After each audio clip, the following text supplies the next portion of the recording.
श्री नानक पाद पंकज बंदन पाद पंकज बंदन सिमरो अंगद दोख निकंदन अमरदास गुर हृदय त्यागो हृदय त्यागो श्री गुरु रामदास गुण गावो गुरु अर्जन बेगनन के नासक बेगनन के नासक श्री हर गोबिंद शुभ सुमति पर कासक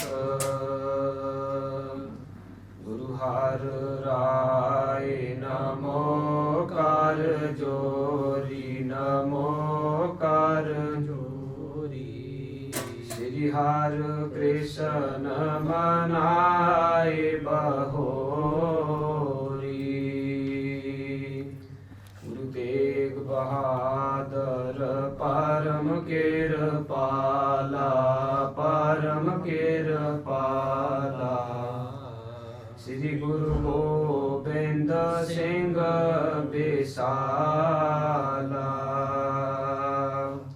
तरों तरा पर पुन पुन सीसा पुन पुन सीसा बंद हो बार बार जगदीसा जिसमें अमृत ज्ञान है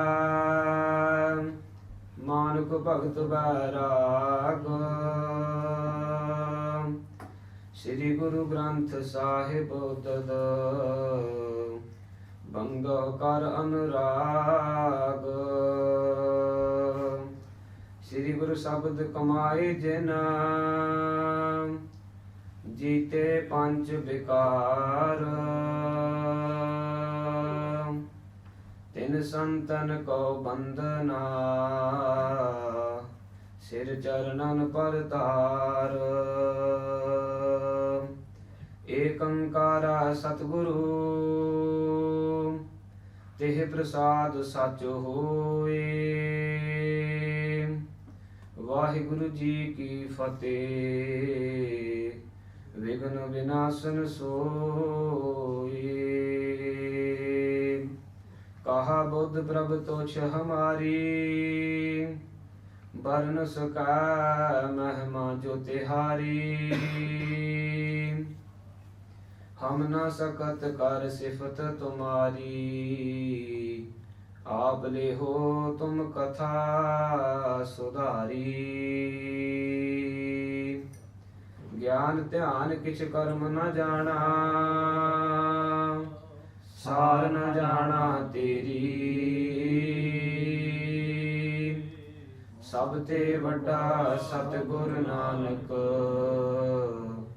जिन कल राखी मेरी सब ते वड्डा सतगुर नानक जिन कल राखी मेरी सतनाम श्री वाहिगुरु साहिब जी दोहरा एह बिद कह दिजबर गयो ज्योतिष करत विचार दर पर तोरण सुंदरं बांधत हरख अपार एह बिद कह दिजबर गयो ज्योतिष करत विचार। वाहिगुरु जी का खालसा वाहिगुरु जी की फतेह। पतित पावन भगत वत्सल कृपा दे खजाने जोत रूप चबर छतर तखत मालक प्रतख सतगुरु तन तन सतगुरु साहिब श्री गुरु ग्रंथ साहिब जी महाराज जी दी पावन पवित्र हजूरी विखे मिल जुड़ बैठी गुरु रूप गुरु प्यारी गुरु खालसा साध संगत जीओ।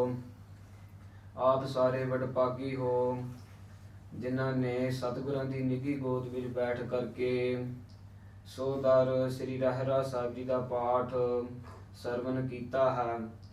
ਸਤਿਗੁਰਾਂ ਦੀ ਕਿਰਪਾ ਨਾਲ ਆਪਾਂ ਸਾਰੇ ਇਕੱਤਰ ਹੋਏ ਹਾਂ।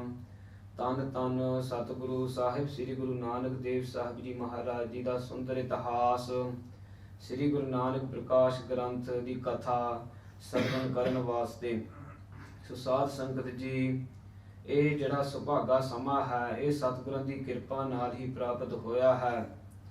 ਸੋ ਇੱਕ ਵਾਰੀ ਧੰਨ ਧੰਨ ਸਤਿਗੁਰੂ ਸਾਹਿਬ ਸ੍ਰੀ ਗੁਰੂ ਗੋਬਿੰਦ ਸਿੰਘ ਸਾਹਿਬ ਜੀ ਮਹਾਰਾਜ ਜੋ ਸਿੱਖਾਂ ਨੂੰ ਪੁੱਛਣ ਲੱਗੇ ਕਿ ਸਿੱਖੋ, ਘੋੜ ਸਵਾਰਨ ਦੇ ਸਮੇਂ ਵਿੱਚ, ਘੋੜ ਤੇ ਸਵਾਰ ਹੋਣ ਦੇ ਸਮੇਂ ਵਿੱਚ ਕਿਹੜਾ ਸਿੱਖ ਹੋ, ਕੈਸਾ ਸਿੱਖ ਹੋਵੇ ਜਿਹੜਾ ਸਾਰੀ ਸ੍ਰੀ ਗੁਰੂ ਗ੍ਰੰਥ ਸਾਹਿਬ ਜੀ ਮਹਾਰਾਜ ਜੀ ਦੀ ਬਾਣੀ ਸਾਨੂੰ ਸੁਣਾ ਸਕੇ।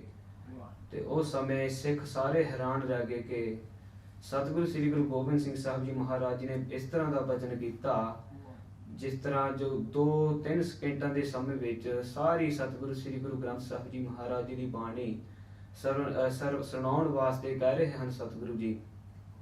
ਤੇ ਉਸ ਸਮੇਂ ਜੋ ਭਾਈ ਧੰਨਾ ਸਿੰਘ ਹੋਇਆ, ਕਹਿਣ ਲੱਗੇ ਸਤਿਗੁਰਾਂ ਨੂੰ ਕਿ ਸਤਿਗੁਰੂ ਜੀ, ਜੇ ਆਪ ਜੀ ਕਿਰਪਾ ਕਰੋ, ਜੇ ਆਪ ਜੀ ਦੀ ਕਿਰਪਾ ਹੋਵੇ, ਆਪ ਜੀ ਕਿਰਪਾ ਕਰਕੇ ਕਰਾ ਸਕਦੇ ਹੋ।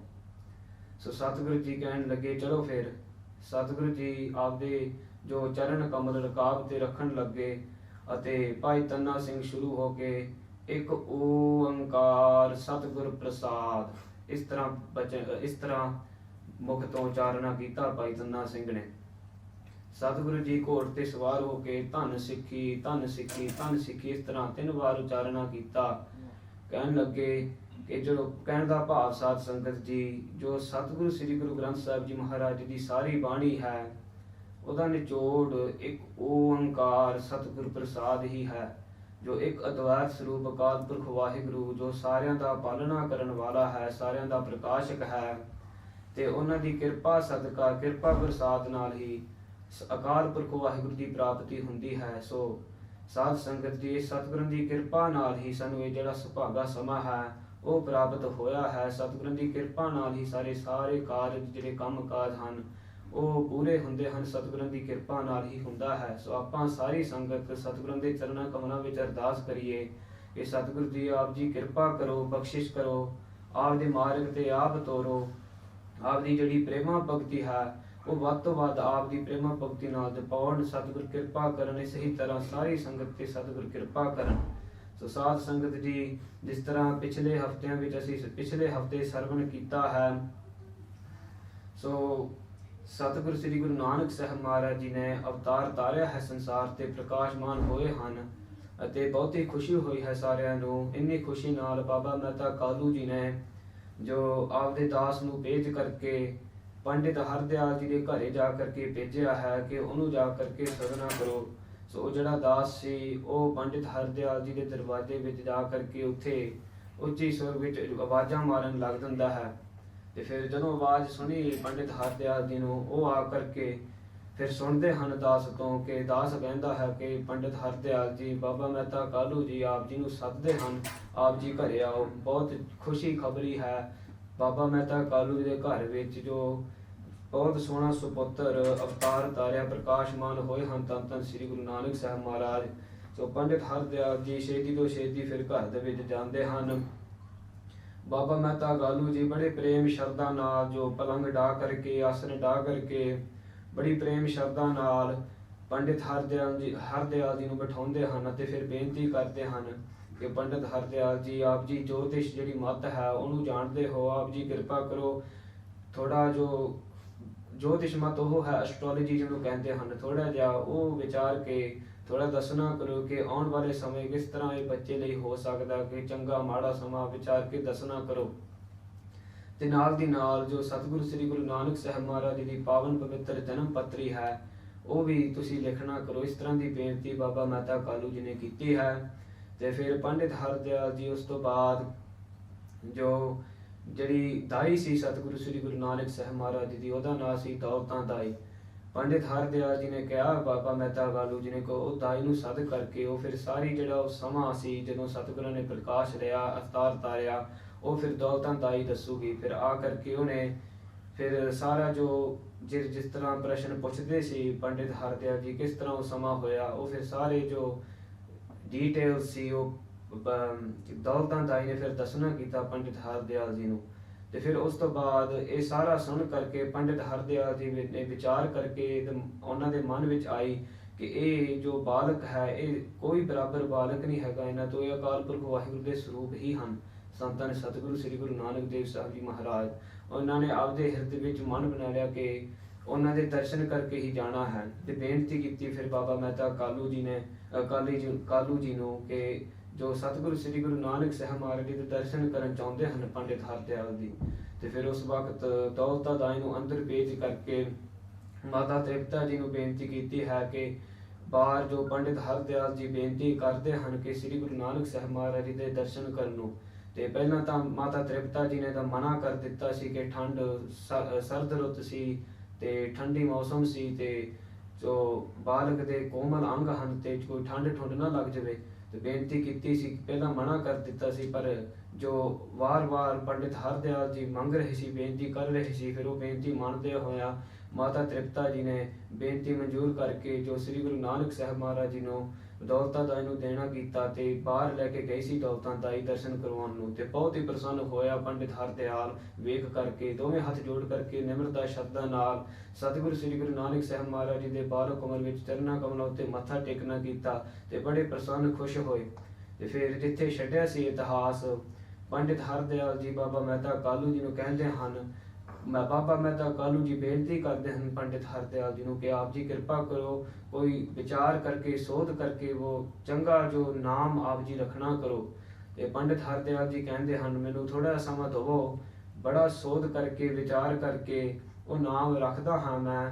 ਤੇ ਜਾਨੂ ਤੂੰ ਜੋ ਬੇਦੀ ਕੁਲ ਦੀ ਜੋ ਮਰਿਆਦਾ ਹੈ, ਰੀਤੀ ਹੈ, ਜੋ ਜੋ ਤੇਰੇ ਘਰੇ ਆਊਗਾ ਉਹਨਾਂ ਨੂੰ ਖਾਲੀ ਹੱਥ ਨਹੀਂ ਭੇਜਣਾ, ਖੁਸ਼ੀਆਂ ਵੰਡਣੀਆਂ ਹਨ। ਜੋ ਜੋ ਆਊਗਾ ਉਹਨੂੰ ਜੋ ਵੀ ਕੁਝ ਮੰਗਦੇ ਹਨ ਉਹ ਦੇਣਾ। ਸੋ ਸਤਿਗੁਰ ਕਿਰਪਾ ਕਰਨ ਇੱਥੇ ਜੋ ਪਿਛਲੇ ਹਫਤੇ ਇਤਿਹਾਸ ਛੱਡਿਆ ਸੀ ਸਹੀ ਤਰ੍ਹਾਂ ਸਤਿਗੁਰ ਕਿਰਪਾ ਕਰਨ ਨਿਰਵਿਘਨਤਾ ਸਹਿਤ ਜੋ ਇਹ ਸਤਿਗੁਰਾਂ ਦਾ ਸੁੰਦਰ ਇਤਿਹਾਸ ਹੈ ਆਪ ਕਿਰਪਾ ਕਰਕੇ ਕਰਵਾ ਲੈਣ। ਸੋ ਸਾਰੀ ਸੰਗਤ ਹੁਣ ਪ੍ਰੇਮ ਸ਼ਰਧਾ ਨਾਲ ਮਨ ਚਿਤ ਬਿਰਤੀਆਂ ਇਕਾਗਰ ਕਰੀਏ ਅਤੇ ਪ੍ਰੇਮ ਸ਼ਰਧਾ ਨਾਲ ਕਥਾ ਸਰਵਣ ਕਰੀਏ ਜੀ। ਸਤਨਾਮ ਸ੍ਰੀ ਵਾਹਿਗੁਰੂ ਸਾਹਿਬ ਜੀ। ਦੋਹਰਾ ਇਹ ਬਿਦ ਕਹਿ ਦਿਜਬਰ ਗਇਓ। ਸੋ ਜਿਸ ਤਰ੍ਹਾਂ ਕਿਹਾ ਗਿਆ ਹੈ ਪੰਡਿਤ ਹਰਦਿਆਲ ਜੀ ਬਾਬਾ ਮਹਿਤਾ ਕਾਲੂ ਜੀ ਨੇ ਕਹਿੰਦੇ ਹਨ ਕਿ ਅਸੀਂ ਨਾ ਰੱਖਾਂਗੇ ਪਰ ਥੋੜਾ ਸਮਾਂ ਚਾਹੀਦਾ, ਵਿਚਾਰ ਕਰਕੇ ਆਵਾਂਗੇ। ਤੁਸੀਂ ਜਿਸ ਤਰ੍ਹਾਂ ਬੇਦੀ ਕੁਲ ਦੀ ਜੋ ਰੀਤੀ ਹੈ, ਮਰਿਆਦਾ ਹੈ, ਉਹ ਜੋ ਜੋ ਤੁਹਾਡੇ ਘਰੇ ਆਊਗਾ ਉਹਨਾਂ ਨੂੰ ਖਾਲੀ ਹੱਥ ਨਹੀਂ ਭੇਜਣਾ। ਇਸ ਤਰ੍ਹਾਂ ਬਚਨ ਕਹਿ ਕਰਕੇ ਪੰਡਿਤ ਹਰਦਿਆਲ ਜੀ ਆਪਦੇ ਘਰੇ ਚਲ ਗਏ। ਜੋਤਿਸ਼ ਕਰਤ ਵਿਚਾਰ ਅਤੇ ਘਰੇ ਜਾ ਕਰਕੇ ਜੋ ਜੋਤਿਸ਼ ਵਾਲੀ ਮਤ ਸੀ, ਐਸਟ੍ਰੋਲੋਜੀ, ਉਹ ਫਿਰ ਵਿਚਾਰਨਾ ਕੀਤੀ। ਦਰ ਪਰ ਤੋਰਨ ਸੁੰਦਰੰ। ਤੇ ਫਿਰ ਉਸ ਤੋਂ ਉਪਰੰਤ ਜਿਸ ਤਰ੍ਹਾਂ ਹੁਣ ਦੇ ਸਮੇਂ ਵਿੱਚ ਵੀ ਜੋ ਘਰਾਂ ਵਿੱਚ ਜਦੋਂ ਕੋਈ ਸੁਪੁੱਤਰ ਪੈਦਾ ਹੁੰਦਾ ਹੈ ਘਰ ਵਿੱਚ, ਉਦੋਂ ਫਿਰ ਇੱਕ ਤਾਗਾ ਨੂੰ ਲੈ ਕਰਕੇ ਜੋ ਪੱਤੇ ਬੰਨ ਕਰਕੇ ਉਹ ਫਿਰ ਘਰ ਦੇ ਦਰਵਾਜ਼ੇ ਉੱਤੇ ਲਟਕਾਉਂਦੇ ਹਨ, ਉਹਨੂੰ ਬੰਧਨਵਾਰ ਕਹਿੰਦੇ ਹਨ। ਤੇ ਹੁਣ ਵੀ ਸਮੇਂ ਜੋ ਪਿੰਡਾਂ ਵਿੱਚ ਇਸ ਤਰ੍ਹਾਂ ਕਰਦੇ ਹੁੰਦੇ ਹਨ ਕਈ। ਤੋ ਬਾਬਾ ਮਹਿਤਾ ਕਾਲੂ ਜੀ ਨੇ ਦਾਈਆਂ ਨੂੰ ਕਹਿ ਕਰਕੇ ਇਹ ਫਿਰ ਜੋ ਬੰਧਨਵਾਰ ਬਣਾ ਕਰਕੇ ਉਹ ਦਰਵਾਜ਼ੇ ਉੱਤੇ ਲਟਕਾ ਦਿੱਤਾ ਕਿ ਇਹ ਘਰ ਵਿੱਚ ਸੁੰਦਰ ਸੁਪੁੱਤਰ ਪੈਦਾ ਹੋਇਆ ਹੈ। ਬੰਧਤ ਹਰਖ ਅਪਾਰ। ਅਤੇ ਜਿਸ ਤਰ੍ਹਾਂ ਜਦੋਂ ਬਣਾਉਂਦੇ ਹੋਏ ਇਹ ਤਾਗਾ ਬੰਧਨਵਾਰ ਬਣਾਉਂਦਿਆਂ ਹੁੰਦਿਆਂ ਜਿਹੜੇ ਦਾਈਆਂ ਸੀ ਉਹ ਬਹੁਤ ਹੀ ਖੁਸ਼ ਪ੍ਰਸੰਨ ਹੁੰਦੇ ਸੀ। ਚੌਪਈ ਆਵਹਿ ਦਰ ਬਹੁ ਜਾਚਕ ਜਾਚ ਹੈ। ਤੇ ਫਿਰ ਇਸੇ ਹੀ ਤਰ੍ਹਾਂ ਜੋ ਉਹ ਬੰਧਨਵਾਰ ਵੇਖ ਕਰਕੇ ਬਹੁਤ ਸਾਰੇ ਜਿਹੜੇ ਮੰਗਤੇ ਸੀ ਉਹ ਆਣ ਕਰਕੇ ਦਰਵਾਜ਼ੇ ਤੇ ਆ ਕਰਕੇ ਜੋ ਤਨ ਮੰਗਣ ਲਈ ਆ ਗਏ ਸੀ। ਤਾਲਨ ਪੂਰੇ ਕਲੀਵ ਸੁਨਾਚ ਹੈ। ਤੇ ਇਸੇ ਹੀ ਪ੍ਰਕਾਰ ਜਿਹੜੇ ਖੁਸਰੇ ਸੀ ਉਹ ਵੀ ਆ ਕਰਕੇ ਜੋ ਤਨ ਮੰਗਣ ਵਾਸਤੇ ਆ ਕਰਕੇ ਜੋ ਤਾਲਾਂ ਨੂੰ ਪੂਰਨ ਕਰਕੇ ਨੱਚ ਰਹੇ ਸੀ ਬੜੀ ਖੁਸ਼ੀ ਨਾਲ। ਢੋਲਕ ਟਲਕਾ ਘੁੰਗਰੂ ਤਾਲੀ। ਸੋ ਜਿਸ ਤਰ੍ਹਾਂ ਢੋਲ ਢੱਲੀਆਂ ਘੁੰਗਰੂ ਅਤੇ ਇਸ ਪ੍ਰਕਾਰ ਨੱਚ ਰਹੇ ਸੀ ਤਾੜੀ ਮਾਰ ਮਾਰ ਕੇ। ਤਾਲ ਮਿਲਾਵਹਿ ਲੇਹ ਭਵਾਲੀ। ਤਾਲਾਂ ਨੂੰ ਮਿਲਾ ਕਰਕੇ ਬੜੇ ਖੁਸ਼ੀ ਨਾਲ ਉਹ ਨੱਚ ਰਹੇ ਸੀ। ਗਾਵਹਿ ਗੀਤ ਮਧੁਰ ਧੁਰ ਧਾਰੀ। ਅਤੇ ਬਹੁਤ ਹੀ ਮਿੱਠੀ ਆਵਾਜ਼ ਨਾਲ ਉਹ ਗੀਤਾਂ ਗਾ ਰਹੇ ਸੀ। ਦੇ ਸੁਹਾਤੀ ਸੁੰਦਰ ਗਾਰੀ। ਅਤੇ ਜੋ ਸਿੱਠਣੀਆਂ ਹਨ ਉਹ ਵੀ ਦਿੰਦੇ ਸੀ, ਬੜੀ ਬੋਲੀਆਂ ਗਾ ਰਹੇ ਸੀ ਉਹ। ਸਭੈ ਸ਼ਰੀਕਨ ਮਿਲ ਕਰ ਤੇ ਆਈ। ਜਿਸ ਤਰ੍ਹਾਂ ਪਿੰਡ ਦੇ ਨਗਰ ਵਿੱਚ ਜਿਹੜੇ ਸ਼ਰੀਕ ਸੀ, ਆਂਢੀ ਗੁਆਂਢੀ ਦੀਆਂ ਇਸਤਰੀਆਂ ਸੀ, ਉਹ ਵੀ ਆ ਕਰਕੇ ਉਹ ਵੀ ਨੱਚ ਰਹੇ ਸੀ। ਭੂਖਨ ਬਸਨ ਧਰੇ ਸ਼ਬਸ਼ਾਈ। ਅਤੇ ਇਸ ਹੀ ਤਰ੍ਹਾਂ ਬਹੁਤ ਸਾਰੇ ਕੱਪੜੇ ਗਹਿਣੇ ਪਾ ਕਰਕੇ ਬੜੇ ਸੁੰਦਰ ਤਰੀਕੇ ਨਾਲ ਆ ਕਰਕੇ ਉਹ ਵੀ ਨੱਚ ਰਹੇ ਸੀ ਖੁਸ਼ੀ ਵਿੱਚ। ਗਜ ਗਾਮਨ ਕਹਿ ਖੰਜਨ ਨੈਣੀ। ਫਿਰ ਪੜੋ ਜੀ। ਗਜ ਗਾਮਨ ਕਹਿ ਖੰਜਨ ਨੈਣੀ। ਅਤੇ ਇਸ ਹੀ ਪ੍ਰਕਾਰ ਜਿਸ ਤਰ੍ਹਾਂ ਹਾਥੀ ਮਸਤ ਹੋ ਜਾਵੇ, ਇਸ ਤਰ੍ਹਾਂ ਹਾਥੀ ਜਿਸ ਤਰ੍ਹਾਂ ਹਾਥੀ ਦੇ ਚਾਲ ਵਿੱਚ ਇਹ ਨੱਚ ਰਹੇ ਸੀ। ਨਾਗਰ ਗੀਤ ਗਾਏ ਪਿਕ ਬਹਿਣੀ। ਅਤੇ ਇਸ ਹੀ ਤਰ੍ਹਾਂ ਜਿਸ ਤਰ੍ਹਾਂ ਕੋਇਲ ਦੀ ਆਵਾਜ਼ ਹੁੰਦੀ ਹੈ, ਇਸ ਤਰ੍ਹਾਂ ਉਹ ਗੀਤ ਗਾ ਰਹੇ ਸੀ। ਬਰਨ ਬਰਨ ਪਟ ਪਹਿਰ ਨਵੀਨਾ। ਤੇ ਇਸ ਹੀ ਪ੍ਰਕਾਰ ਜੋ ਸੁੰਦਰ ਗਹਿਣੇ ਗੱਟੇ ਪਾ ਕਰਕੇ ਰੰਗ ਬਰੰਗੇ ਕੱਪੜੇ ਪਾ ਕਰਕੇ ਉਹ ਆ ਕੇ ਦਰਵਾਜ਼ੇ ਉੱਤੇ ਨੱਚ ਰਹੇ ਸੀ। ਕਟ ਜਿਨ ਸ਼ੀਨ ਔਰੋਜਨ ਪੀਨਾ। ਅਤੇ ਇਸ ਹੀ ਪ੍ਰਕਾਰ ਜੋ ਸੁੰਦਰ ਗਹਿਣੇ ਗੱਟੇ ਕੱਪੜੇ ਪਾ ਕਰਕੇ ਇਸ ਤਰ੍ਹਾਂ ਦਰਵਾਜ਼ੇ ਆ ਕਰਕੇ ਇਕੱਠ ਹੋ ਗਿਆ ਸੀ, ਉਹ ਨੱਚ ਰਹੇ ਸੀ। ਅਲੰਕਾਰ ਨਗ ਕੰਚਨ ਪੀਨੇ। ਤੇ ਇਸ ਹੀ ਪ੍ਰਕਾਰ ਜੋ ਅਲੰਕਾਰ ਨਗ ਕੰਚਨ ਪੀਨੇ, ਜਿਸ ਤਰ੍ਹਾਂ ਈਅਰਿੰਗਸ ਵੀ ਪਾਈਆਂ ਹੋਈਆਂ ਸੀ, ਗਹਿਣੇ ਗੱਟੇ ਈਅਰਿੰਗਸ ਵੀ ਪਾਈਆਂ ਹੋਈਆਂ ਸੀ। ਕਰਨਪੂਰ ਬਰ ਬੇਸਰ ਕੀਨੇ। ਅਤੇ ਇਸ ਹੀ ਤਰ੍ਹਾਂ ਬਹੁਤ ਸਾਰੇ ਆਪਦੇ ਬਾਹਾਂ ਉੱਤੇ ਜੋ ਕੰਗਣ ਦੇ ਕੜੇ ਪਾਏ ਹੋਏ ਸੀ। ਸ਼ੁਦਰਾ ਘੰਟਕਾ ਅੰਗਦ ਕੰਗਣ। ਆਪਦੇ ਬਾਹਾਂ ਉੱਤੇ ਕੰਗਣ ਦੇ ਕੜੇ ਪਾ ਕਰਕੇ ਇਸ ਤਰ੍ਹਾਂ ਨੱਚ ਰਹੇ ਸੀ। ਸ਼ਬਦ ਕਰਹਿ ਜੇ ਪਹਿਰੇ ਅੰਗਨ। ਅਤੇ ਜਿਸ ਤਰ੍ਹਾਂ ਨੱਚ ਰਹੇ ਸੀ, ਜਿਹੜੇ ਕੜੇ ਸੀ ਉਹ ਵਿੱਚ ਵੱਜ ਕੇ ਇਸ ਤਰ੍ਹਾਂ ਸੁਰ ਬਣਾ ਸ਼ਬਦ, ਜਿਸ ਤਰ੍ਹਾਂ ਆਵਾਜ਼ ਕੰਗਣ ਦੇ ਕੜੇ ਮਾਰ ਮਾਰ ਕੇ ਇਸ ਤਰ੍ਹਾਂ ਨੱਚ ਰਹੇ ਸੀ, ਆਵਾਜ਼ਾਂ ਆ ਰਹੀਆਂ ਸੀ। ਭਈ ਪੌਣ ਮਹਿ ਭਾਰੀ ਭੀਰਾ। ਅਤੇ ਇਸ ਹੀ ਤਰ੍ਹਾਂ ਬਹੁਤ ਸਾਰੀ ਬਾਬਾ ਮਹਿਤਾ ਕਾਲੂ ਜੀ ਦੇ ਦਰਵਾਜ਼ੇ ਵਿੱਚ ਬਾਹਰ ਬਹੁਤ ਸਾਰੀ ਭਾਰੀ ਭੀੜ ਆ ਗਈ ਸੀ, ਇਕੱਠ ਹੋ ਗਿਆ ਸੀ। ਭੀ ਉਸ਼ਾਹ ਕੀ ਧੁਨੀ ਗੰਭੀਰਾ। ਅਤੇ ਉਹਦੇ ਵਿੱਚੋਂ ਬਹੁਤ ਜੋ ਖੁਸ਼ੀ ਦੀ ਆਵਾਜ਼ ਉਹਨਾਂ ਦੇ ਉਹ ਬਾਬਾ ਮਹਿਤਾ ਕਾਲੂ ਜੀ ਦੇ ਘਰ ਵਿੱਚੋਂ ਆ ਰਹੀ ਸੀ, ਬਹੁਤ ਉੱਚੀ ਆਵਾਜ਼। ਕਪਟ ਬੇਸ ਜਹ ਦੇਵ ਧੂਟੀ। ਤੇ ਜਿਹੜੇ ਦੇਵਤਿਆਂ ਦੀਆਂ ਇਸਤਰੀਆਂ ਸੀ ਉਹ ਵੀ ਜੋ ਬਨੌਟੀ ਰੂਪ ਧਾਰ ਕਰਕੇ ਉਹ ਵੀ ਆ ਕਰਕੇ ਵਿੱਚ ਨੱਚ ਰਹੇ ਸੀ ਖੁਸ਼ੀ ਵਿੱਚ ਕਿ ਸਤਿਗੁਰੂ ਸ੍ਰੀ ਗੁਰੂ ਨਾਨਕ ਸਾਹਿਬ ਮਹਾਰਾਜ ਜੀ ਨੇ ਅਵਤਾਰ ਤਾਰਿਆ ਹੈ। ਗਾਵਹਿ ਮਨਹੁ ਜਗਤ ਸੁਖ ਲੂਟੀ। ਇਸ ਤਰ੍ਹਾਂ ਮੰਨ ਲਓ ਕਿ ਜੋ ਸੰਸਾਰ ਦੇ ਸਾਰੇ ਸੁੱਖ ਉਹ ਲੁੱਟਣ ਕਰਕੇ ਜਿਹੜੇ ਦੇਵਤੇ ਸੀ ਉਹਨਾਂ ਦੀ ਇਸਤਰੀਆਂ ਬਨੌਟੀ ਰੂਪ ਧਾਰ ਕਰਕੇ ਉਹ ਆ ਕਰਕੇ ਵਿੱਚ ਨੱਚ ਰਹੇ ਸੀ ਖੁਸ਼ੀ ਵਿੱਚ। ਕਾਲੂ ਆਲੇ ਮੰਗਲ ਸਾਜੇ। ਅਤੇ ਬਾਬਾ ਮਹਿਤਾ ਕਾਲੂ ਜੀ ਦੇ ਘਰ ਵਿੱਚ ਬਹੁਤ ਖੁਸ਼ੀ ਦੇ ਜੋ ਮੰਗਲ, ਇਸ ਪ੍ਰਕਾਰ ਦੀ ਖੁਸ਼ੀ ਦਾ ਮਾਹੌਲ ਹੋ ਗਿਆ ਸੀ। ਦਰ ਪਰ ਲਗ ਨਿਸ਼ਾਨ ਸ਼ੁਭ ਬਾਜੇ। ਅਤੇ ਬਾਬਾ ਮਹਿਤਾ ਕਾਲੂ ਜੀ ਦੇ ਘਰ ਦੇ ਦਰਵਾਜ਼ੇ ਵਿੱਚ ਜੋ ਛੋਟੇ ਨਗਾਰੇ ਉਹ ਵੱਜ ਰਹੇ ਸੀ। ਢਾਡੀ ਭਾਟ ਜੋ ਮੰਗਣ ਹਾਰੇ। ਢਾਟੀ ਅਤੇ ਭੱਟ ਜੋ ਜਸ ਗਾਉਣ ਵਾਲੇ ਉਹ ਵੀ ਆ ਗਏ ਸੀ ਬਾਬਾ ਮਹਿਤਾ ਕਾਲੂ ਜੀ ਦੇ ਘਰ ਵਿਖੇ ਜਸ ਗਾਉਣ ਨੂੰ। ਪਾਏ ਦਰਬ ਕੋ ਗੁਣਨ ਉਚਾਰੇ। ਸੋ ਬਹੁਤ ਸਾਰਾ ਜਸ ਗਾ ਕਰਕੇ ਗੁਣ ਉਚਾਰ ਕਰਕੇ ਬਾਬਾ ਮਹਿਤਾ ਕਾਲੂ ਜੀ ਪਾਸੋਂ ਤਨ ਪ੍ਰਾਪਤ ਕੀਤਾ ਉਹਨਾਂ ਨੇ। ਨਰ ਨਾਰੀ ਬਹੁ ਦੇਤ ਵਧਾਈ। ਅਤੇ ਸਾਰੇ ਜਿਹੜੀ ਇਸਤਰੀਆਂ ਸੀ ਜੋ ਪੁਰਸ਼ ਸੀ ਉਹ ਉਸ ਵਿਖੇ ਉਹ ਆ ਕਰਕੇ ਮਾਤਾ ਤ੍ਰਿਪਤਾ ਜੀ ਨੂੰ ਅਤੇ ਬਾਬਾ ਮਹਿਤਾ ਕਾਲੂ ਜੀ ਨੂੰ ਵਧਾਈ ਦਿੰਦੇ ਹਨ। ਦਰ ਪਰ ਭੀੜ ਭਰੀ ਅਧਿਕਾਈ। ਅਤੇ ਉਹਨਾਂ ਦੇ ਦਰਵਾਜ਼ੇ ਬਾਹਰ ਬਹੁਤ ਸਾਰੀ ਭੀੜ ਜੋ ਬਹੁਤ ਇਕੱਠ ਹੋ ਗਿਆ ਸੀ ਉਹਨਾਂ ਦੇ ਘਰ ਬਾਹਰ। ਦਿਨੋ ਉਚਿਤ ਲਖਿਓ ਜੋ ਜੈਸਾ। ਅਤੇ ਇਸੇ ਪ੍ਰਕਾਰ ਜਿਸ ਤਰ੍ਹਾਂ ਬਾਬਾ ਮਹਿਤਾ ਕਾਲੂ ਜੀ ਨੂੰ ਲੱਗਿਆ ਕਿ ਕਿੰਨਾ ਯੋਗ ਸੀ ਉਹ ਉਹਨਾਂ ਨੂੰ ਇਸ ਤਰ੍ਹਾਂ ਦਾ ਧਨ ਦੇਣਾ ਕੀਤਾ। ਦੇਤ ਭਇਓ ਕਾਲੂ ਤਿਨ ਤੈਸਾ। ਜਿਨ੍ਹਾਂ ਬਾਬਾ ਮਹਿਤਾ ਕਾਲੂ ਜੀ ਚਾਹੁੰਦੇ ਸੀ ਉਹ ਸਾਰਿਆਂ ਨੂੰ ਭਾਵੇਂ ਕੱਪੜੇ ਪੈਸਾ ਧਨ ਇਸ ਪ੍ਰਕਾਰ ਦਿੰਦੇ ਸੀ ਉਹ। ਦੋਹਰਾ ਕਾਲੂ ਤਬ ਸ਼ਬ ਬੇਦ ਕਰੀ। ਤੇ ਇਸੇ ਹੀ ਤਰ੍ਹਾਂ ਜੋ ਬੇਦੀ ਕੁਲ ਦੀ ਜਿਹੜੀ ਵਿਧੀ ਸੀ ਉਹ ਇਸ ਤਰ੍ਹਾਂ ਬਾਬਾ ਮਹਿਤਾ ਕਾਲੂ ਜੀ ਨੇ ਕਰਨਾ ਕੀਤੀ। ਜੋ ਬੇਦੀ ਕੁਲ ਰੀਤ। ਬੇਦੀ ਕੁਲਾਂ ਦੀ ਜਿਹੜੀ ਰੀਤ ਸੀ, ਮਰਿਆਦਾ ਸੀ, ਕਿਸੇ ਨੂੰ ਖਾਲੀ ਹੱਥ ਨਹੀਂ ਭੇਜਣਾ। ਇਸ ਪ੍ਰਕਾਰ ਬਾਬਾ ਮਹਿਤਾ ਕਾਲੂ ਜੀ ਨੇ ਕਰਨਾ ਕੀਤਾ। ਨਰ ਨਾਰੀ ਕੀਰਤ ਕਰਤ ਅਤੇ ਬਹੁਤ ਸਾਰੀ ਉਹਨਾਂ ਦੇ ਨਗਰੀ ਵਿੱਚ, ਪਿੰਡ ਵਿੱਚ ਬਹੁਤ ਸਾਰੀ ਮਹਿਮਾ ਹੋਈ ਬਾਬਾ ਮਹਿਤਾ ਕਾਲੂ ਜੀ ਦੀ। ਪੁਰ ਮਹਿ ਪਰਮ ਪੁਨੀਤ ਅਤੇ ਸਾਰੇ ਸਤਿਗੁਰੂ ਸ੍ਰੀ ਗੁਰੂ ਨਾਨਕ ਸਾਹਿਬ ਮਹਾਰਾਜ ਜੀ ਦੇ ਜਸ ਕਰ ਕਰਕੇ ਪਵਿੱਤਰ ਹੋ ਰਹੇ ਸੀ। ਚੌਪਈ ਬਹੁਤ ਨਾੜਕੇ ਸੁਧ ਜਨ ਮਾਹੀ। ਤੇ ਭਾਈ ਬਾਲਾ ਜੀ ਸਮਝਾਉਂਦਾ ਹੈ ਕਿ ਜਿਹੜੇ ਮਾਇਆਧਾਰੀ ਵੀ ਲੋਕ ਸੀ, ਜਦੋਂ ਉਹਨਾਂ ਦੇ ਘਰ ਵੀ ਸੁਪੁੱਤਰ ਪੈਦਾ ਹੁੰਦਾ ਹੈ, ਜਿਨ੍ਹਾਂ ਇਕੱਠ ਬਾਬਾ ਮਹਿਤਾ ਕਾਲੂ ਜੀ ਦੇ ਘਰ ਹੋ ਗਿਆ ਸੀ, ਉਹਨਾਂ ਤਾਂ ਮਾਇਆਧਾਰੀ ਲੋਕਾਂ ਦੇ ਵਿੱਚ ਵੀ ਨਹੀਂ ਹੁੰਦਾ। ਅਸ ਉਤਸਵ ਕੀਨੋ ਕਿਸ ਨਾਹੀ। ਜਿਨ੍ਹਾਂ ਇਕੱਠ ਬਾਬਾ ਮਹਿਤਾ ਕਾਲੂ ਜੀ ਦੀ ਹੋ ਗਈ ਸੀ, ਜਿੰਨੀ ਖੁਸ਼ੀ ਉੱਥੇ ਆ ਰਹੀ ਸੀ, ਉਹਨਾਂ ਮਾਇਆਧਾਰੀ ਲੋਕਾਂ ਦੇ ਜਦੋਂ ਉਹਨਾਂ ਦੇ ਸੁਪੁੱਤਰ ਪੈਦਾ ਹੁੰਦਾ, ਉਹਨਾਂ ਵੀ ਨਹੀਂ ਹੁੰਦਾ। ਕਹਿ ਪਰਸਪਰ ਮਿਲ ਨਰ ਨਾਰੀ। ਤੇ ਜਿਹੜੇ ਲੋਕ ਸੀ ਉਹ ਆਪਸ ਵਿੱਚ ਇਸ ਤਰ੍ਹਾਂ ਵਿਚਾਰ ਕਰ ਰਹੇ ਸੀ, ਬਚਨ ਕਰ ਰਹੇ ਸੀ। ਹਾਂਜੀ। ਜਨਮਿਓ ਸੁਤ ਕੋ ਕਰਮ ਉਜਾਰੀ। ਤੇ ਜਿਹੜਾ ਇਹ ਬਾਲਕ ਜਿਨ੍ਹਾਂ ਨੇ ਅਵਤਾਰ ਧਾਰਿਆ, ਪ੍ਰਕਾਸ਼ਮਾਨ ਹੋਏ ਹਨ, ਬਹੁਤ ਸਾਰੇ ਵੱਡੇ ਭਾਗਾਂ ਵਾਲੇ ਹਨ, ਉੱਚਰ ਭਾਗਾਂ ਵਾਲੇ। ਖਸ਼ਟੀ ਕੀਨ ਭਲੇ ਕੁਲ ਚਾਲੀ। ਹਾਂਜੀ। ਖਸ਼ਟੀ ਕੀਨ ਭਲੇ ਕੁਲ ਅਤੇ ਕਾਲੀ। 6ਵੇਂ ਦਿਨ ਬਾਅਦ ਜਿਸ ਤਰ੍ਹਾਂ ਜੋ ਕਈ ਇਸ ਤਰ੍ਹਾਂ ਕਰਦੇ ਹਨ, ਪੂਜਾ ਕਰਦੇ ਹਨ, ਖਸ਼ਟੀ ਉਹਨਾਂ ਦਾ, ਖਸ਼ਟੀ ਜੋ ਰਸਮ ਹੈ, ਖਸ਼ਟੀ ਉਹਨੂੰ ਕਹਿੰਦੇ ਹਨ, ਭੋਜਨ ਖਵਾਉਣਾ। ਇਸ ਤਰ੍ਹਾਂ ਖਸ਼ਟੀ ਫਿਰ 6ਵੇਂ ਦਿਨ ਬਾਅਦ ਉਹਨਾਂ ਨੇ ਕਰਨਾ ਕੀਤਾ। ਪਾਏ ਸੂਪ ਮਹਿ ਬਰਖਤ ਸਾਲੀ। ਅਤੇ ਇਸੇ ਹੀ ਤਰ੍ਹਾਂ ਪਾਏ ਸੂਬ ਵਹਿ ਬਰਖਤ ਸਾਲੀ, ਜੋ ਸੱਜ ਵਿੱਚ ਚਾਵਲ ਪਾ ਕਰਕੇ ਫਿਰ ਉਹ ਵਰਤਾਉਣਾ ਕੀਤਾ, ਬਰਖਾ ਕੀਤੀ। ਅਸ਼ਟ ਜੋਗਨੀ ਕੀ ਅਬਖੇਕਾ। ਅਤੇ ਜਿਸ ਤਰ੍ਹਾਂ ਪਿਛਲੇ ਸਮੇਂ ਵਿੱਚ ਜਿਸ ਤਰ੍ਹਾਂ ਹਿੰਦੂ ਲੋਕ ਪੂਜਾ ਕਰਦੇ ਸੀ, ਉਹ ਕਰਨਾ ਕੀਤਾ। ਹਰੇ ਸਤਿਗੁਰੂ ਸ੍ਰੀ ਗੁਰੂ ਨਾਨਕ ਸਾਹਿਬ ਮਹਾਰਾਜ ਜੀ ਨੇ ਆ ਕਰਕੇ ਜੋ ਗੁਰੂ ਦੀ ਸਿੱਖੀ ਹੈ, ਗੁਰਮਤ, ਉਹਦਾ ਪ੍ਰਚਾਰ ਕਰਨਾ ਹੈ ਸਤਿਗੁਰਾਂ ਨੇ। ਜੇ ਉਸ ਤਰ੍ਹਾਂ ਪਹਿਲਾਂ ਜਿਸ ਤਰ੍ਹਾਂ ਉਹਨਾਂ ਦੀ ਜੋ ਵਿਧੀ ਸੀ, ਜਿਸ ਤਰ੍ਹਾਂ ਉਹ ਜਾਣਦੇ ਸੀ, ਉਹਨਾਂ ਨੇ ਇਸ ਤਰ੍ਹਾਂ ਪੂਜਣਾ ਕੀਤਾ। ਕੁਸਲ ਮੰਗ ਸੁਤ ਕੀ ਸਿਰ ਟੇਕਾ। ਕੁਸ਼ਲ ਮੰਗ ਸੁਤ ਕੀ ਸਿਰ ਟੇਕਾ। ਤੇ ਉਸ ਤੋਂ ਬਾਅਦ ਫਿਰ ਕੁਸ਼ਲ ਮੰਗ ਸੁਤ ਕੀ ਸਿਰ ਟੇਕਾ। ਜਿਹੜੇ ਲੋਕ ਸੀ ਉਹ ਆਣ ਕਰਕੇ ਸਤਿਗੁਰੂ ਸ੍ਰੀ ਗੁਰੂ ਨਾਨਕ ਸਾਹਿਬ ਮਹਾਰਾਜ ਜੀ ਤੋਂ ਸੁੱਖ ਮੰਗਦੇ ਹੋਏ ਉਹਨਾਂ ਦੇ ਚਰਨਾਂ ਕਮਲਾਂ ਉੱਤੇ ਮੱਥਾ ਟੇਕਣਾ ਕੀਤਾ।